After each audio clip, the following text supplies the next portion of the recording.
সে সময় ডিজে বাড়ির কাছে প্রস্তাব এসেছিল, আপনারা কি চান, মন্ত্রিত্ব চান, দেশ পরিচালনা চান, সবকিছু দেওয়া হবে, শুধু শেখ হাসিনার নীতিতে আপনারা আসেন।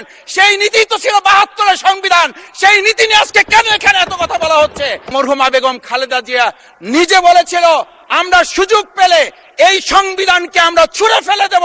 একটা গুলি করলে একটা সরে বাকিগুলো লড়ে না, সেই লড়ে না লোকগুলো ছিলাম আমরা। মাননীয় স্পিকার, গণভোটের প্রতি সমর্থন না জানিয়ে জুলাই সনদকে যদি আজকে ইগনোর করা হয়, তাহলে আমাদেরকে কিন্তু আবার সেই গুম খুনের আয়নাঘরের দিকে আমাদেরকে ধাবিত করা হবে। গোটা বাংলাদেশ আবার জেগে উঠে গণভোটকে তারা কার্যকর করতে। গণভোটের বিরোধিতা করার অর্থ হচ্ছে আমরা আয়নাঘরকে সমর্থন করতে চাই। গণভোটের বিরোধিতা করা মানে হচ্ছে ৭০% মানুষকে আমরা অন্যায্যভাবে তাদেরকে আবার ধিক্কার জানাতে চাই। আপনারা যেমন ৫১% সমর্থন নিয়েছেন, ৭০% প্রায় জনগণ কিন্তু গণবিপ্লবের গণভোটের পক্ষে তারা রায় দিয়েছে। যেই শেখ হাসিনা বাইরে থেকে বলেছিল আমরা এই দলকে ভোট দিতে বললাম, আর সেই দল আমাদের সাথে আবার বিশ্বাসঘাতকতা করেছে। আমরা কাউকে আজকে এখানে বলতে শুনে নাই শেখ হাসিনার ওই বক্তব্য সঠিক নয়। যদি সংবিধানই আমাদের রক্ষা করতে পারতো, সেদিন বালু ট্রাক সরানোর ক্ষেত্রে সংবিধানের পৃষ্ঠা আমাদেরকে খুঁজতে হতো।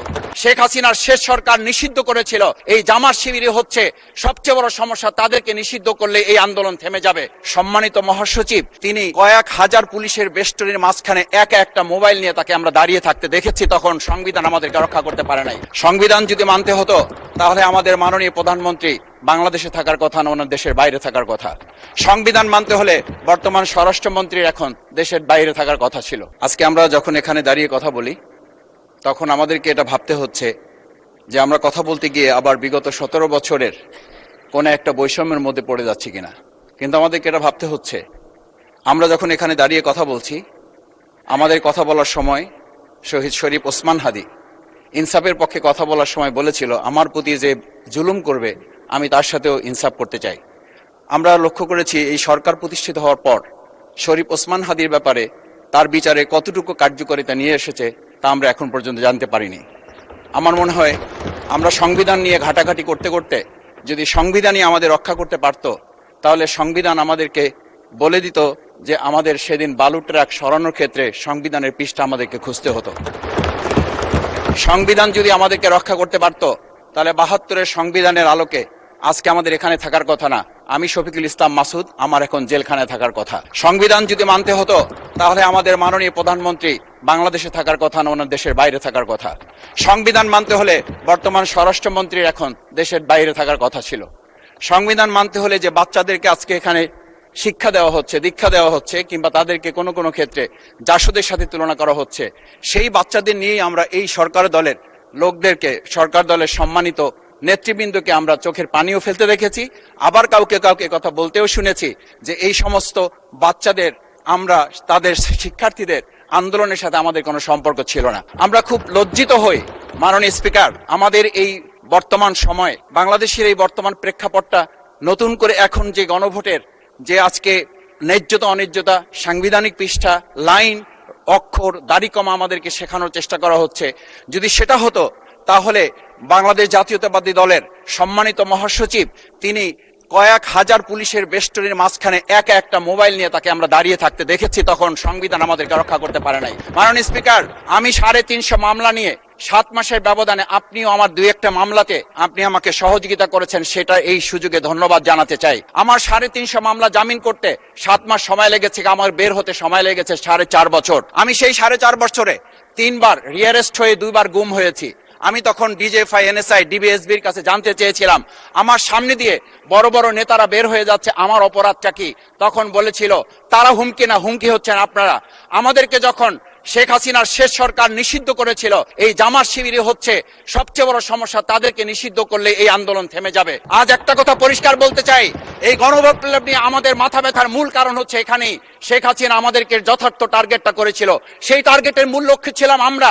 আমাদেরকে বলা হয়েছিল একটা গুলি করলে একটা সরে বাকিগুলো লড়ে না, সেই লড়ে না লোকগুলো ছিলাম আমরা। মাননীয় স্পিকার, যার কারণে আমাদেরকে তারা ভয় পায়। আমরা এখন বর্তমান সময় ভিডিও দেখতে পাই, যেই শেখ হাসিনা বাইরে থেকে বলেছিল আমরা এই দলকে ভোট দিতে বললাম, আর সেই দল আমাদের সাথে আবার বিশ্বাসঘাতকতা করেছে। আমরা সেই শেখ হাসিনার বক্তব্য শোনার পর আমরা কাউকে আজকে এখানে বলতে শুনে নাই শেখ হাসিনার ওই বক্তব্য সঠিক নয়। এই মানুষ প্রতারিত হয়েছে, বেইমানি করা হয়েছে।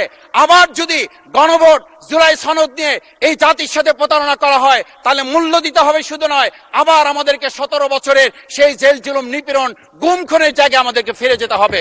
আমি মনে করি পরিষ্কার বক্তব্য, গণভোটের প্রতি সমর্থন না জানিয়ে জুলাই সনদকে যদি আজকে ইগনোর করা হয়, তাহলে আমাদেরকে কিন্তু আবার সেই গুম খুনের আয়নাঘরের দিকে আমাদেরকে ধাবিত করা হবে। আমি মনে করি গণভোটের বিরোধিতা করার অর্থ হচ্ছে আমরা আয়নাঘরকে সমর্থন করতে চাই। গণভোটের বিরোধিতা করা মানে হচ্ছে 70% মানুষকে আমরা অন্যায্যভাবে তাদেরকে আবার ধিক্কার জানাতে চাই। আপনারা যেমন 51% সমর্থন নিয়েছেন, 70% প্রায় জনগণ কিন্তু গণবিপ্লবের গণভোটের পক্ষে তারা রায় দিয়েছে। আপনাদের চেয়ে সেই 51%-এর তুলনায় সেই 70% প্রায় গণভোটকে যদি আপনারা ইগনোর করেন, তাহলে আমি বলবো আমার বাউফল, আমার পটুয়াখালী শুধু নয়, গোটা বাংলাদেশ আবার জেগে উঠে গণভোটকে তারা কার্যকর করতে। ধন্যবাদ, আপনি 1 মিনিট পেয়েছেন। আজকে সংবিধানের লাইন ধরে ধরে যদি আমাদেরকে এই কথা জানতে হতো, তাহলে আমাদের নেতৃবৃন্দকে ফাঁসির মঞ্চে যেতে হতো না।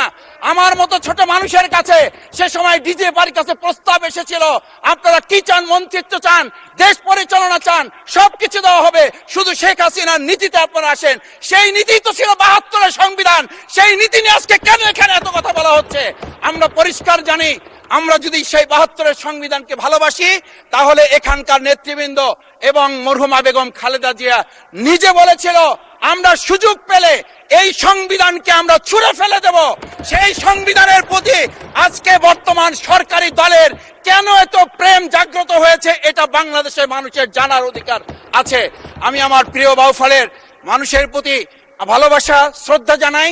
যেই বাউফলবাসী আমার দাবি আদায়ের জন্য, আমার এলাকার মানুষের অধিকার আদায়ের জন্য এখানে দিয়েছে। ধন্যবাদ মাননীয় সদস্য।